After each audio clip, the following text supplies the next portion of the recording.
बीते 1 अगस्त को supreme court ने ये फैसला लाया कि एससी एसटी के बीच कैटेगराइजेशन करना चाहिए और जो जातियां आर्थिक रूप से मजबूत है उन्हें क्रीमी लेयर में डाल दिया जाए और क्रीमी लेयर को रिजर्वेशन का लाभ नहीं मिले।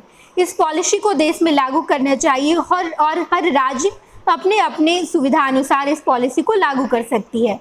इसके बाद पूरे देश में इसको लेकर विरोध होने लगा। कई सारी पार्टियों ने भी इसका बहिष्कार किया और कहा कि इस नियम के बाद एससी एसटी के बीच भेदभाव होगा। सरकार ऐसा नहीं कर सकती। ऐसा करने के बाद फूट डालकर राजनीति करने वाली बात हो जाएगी, भेदभाव होगा और भाई भाई में लड़ाई होगी। अपने अपने तरीकों से हर पार्टी ने अपनी अपनी बातों को रखा। इसी बीच प्रधानमंत्री नरेंद्र मोदी ने अपने कैबिनेट की बैठक बुलाई और इस कैबिनेट के बैठक में ये निर्णय लिया गया कि हम भीमराव अंबेडकर के इस संविधान को नहीं बदल सकते हैं। भीमराव अंबेडकर ने जब रिजर्वेशन का प्रावधान दिया, यानी कि जब इस देश में आरक्षण आया, उस वक्त सामाजिक पिछड़ेपन को देखकर आरक्षण लाया गया था, ना ही आर्थिक तौर पर आरक्षण दिया गया था। इसको लेकर बिहार में भी विरोध हुए, देश की राजनीति में भी इसका नज़ारा देखने को मिला और उसके बाद अंततः प्रधानमंत्री नरेंद्र मोदी ने इस फैसले को सुनाया कि हम भीमराव अंबेडकर के संविधान को नहीं बदल सकते और ये देश में लागू नहीं किया जाएगा। हालांकि इसको लेकर आरक्षण बचाओ संघर्ष समिति ने सुप्रीम कोर्ट के फैसले को बदलने के लिए भारत बंद का आह्वान किया, जिसका नज़ारा बीते दिन 21 अगस्त को देखने को मिला। 21 अगस्त को आरक्षण बचाने के लिए सुप्रीम कोर्ट के इस फैसले को पलटने के लिए देश भर में भारत बंद का आह्वान किया गया, जिसका नज़ारा देखने को मिला। बिहार के संदर्भ में बात करें तो बिहार में चिराग पासवान की पार्टी, लोजपा रामविलास, आरजेडी, कांग्रेस, महागठबंधन में शामिल तमाम घटक दलों ने इसका समर्थन किया। आरजेडी ने कहा कि हम नैतिक रूप से इसका समर्थन करते हैं। भीम आर्मी अपने झंडे के साथ सड़कों पर नजर आई। दूसरी तरफ बिहार में जीतन राम मांझी की पार्टी हमने इसका समर्थन नहीं किया। जीतन राम मांझी ने कहा कि एससी एसटी अगर सड़कों पर आया है तो ये लोग ये चाहते हैं कि उनके भाई को आरक्षण का लाभ ना मिले। उनके भाई जो सामाजिक तौर पर, आर्थिक तौर पर पिछड़े हैं, वो समाज में आगे नहीं बढ़ पाए, इसलिए ये लोग सड़क पर उतर आए हैं। जीतन राम मांझी ने सुप्रीम कोर्ट के इस फैसले का स्वागत किया। इसको लेकर जीतन राम मांझी के पुतले के साथ भी सड़क पर लोग नजर आए। जीतन राम मांझी के खिलाफ भी नारेबाजी की गई, लेकिन अंततः इस भारत बंद का मकसद ये है कि सुप्रीम कोर्ट अपने फैसले को बदले, सुप्रीम कोर्ट इस फैसले पर पुनर्विचार करे।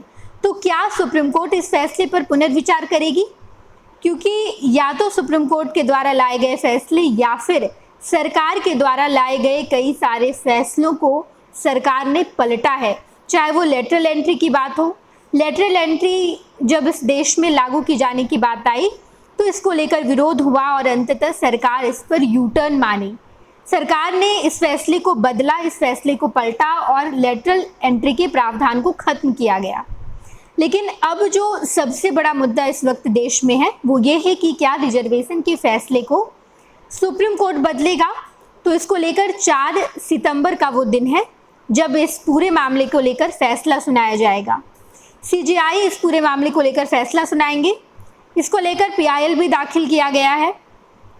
कई सारे समितियों ने एक साथ आकर कहा कि सुप्रीम कोर्ट जो इस फैसले को लाई है, इस फैसले से एससी एसटी के बीच भेदभाव उत्पन्न होगा और संविधान को कभी भी बदला नहीं जा सकता। भीमराव अंबेडकर ने जो संविधान लाया, जो रिजर्वेशन के प्रावधान दिए, वो सामाजिक तौर पर पिछड़ेपन के आधार पर दिया गया। अभी भी एससी एसटी को समाज में छुआछूत की नज़र से देखा जाता है। सामाजिक तौर पर आज भी वो लोग पिछड़े हैं। तो ऐसे में आर्थिक तौर पर एससी एसटी के बीच आरक्षण के बंटवारे नहीं किए जाने चाहिए। एससी एसटी को कैटेगरी में बांट कर क्रीमी लेयर वाले जातियों को आरक्षण ना दिया जाए, ये प्रावधान देश में नहीं लागू होना चाहिए। और अब जब भारत बंद का असर पूरे देश में देखने को मिला है तो क्या सुप्रीम कोर्ट अपने फैसले को बदलेगी? तो 4 तारीख तक का इंतजार करना है, यानी कि 4 सितंबर को इसको लेकर फैसला आएगा और हम एक एक अपडेट आपको देंगे कि सुप्रीम कोर्ट क्या करने वाली है। क्या सुप्रीम कोर्ट इस रिजर्वेशन के फैसले को पलट देगी या फिर सुप्रीम कोर्ट अपने फैसले पर अडिग रहती है। हम तमाम खबरों से आपको रूबरू कराएंगे, आप देखते रहिएगा खुश बिहार झारखंड। 26 वर्षों में 17,000 से अधिक डॉक्टर बना चुका बिहार एवं झारखंड के छात्रों एवं अभिभावकों के बीच सर्वाधिक विश्वसनीय एवं लोकप्रिय संस्थान गोल, नेशंस लीडिंग इंस्टीट्यूट। हमारा विश्वास गोल के साथ।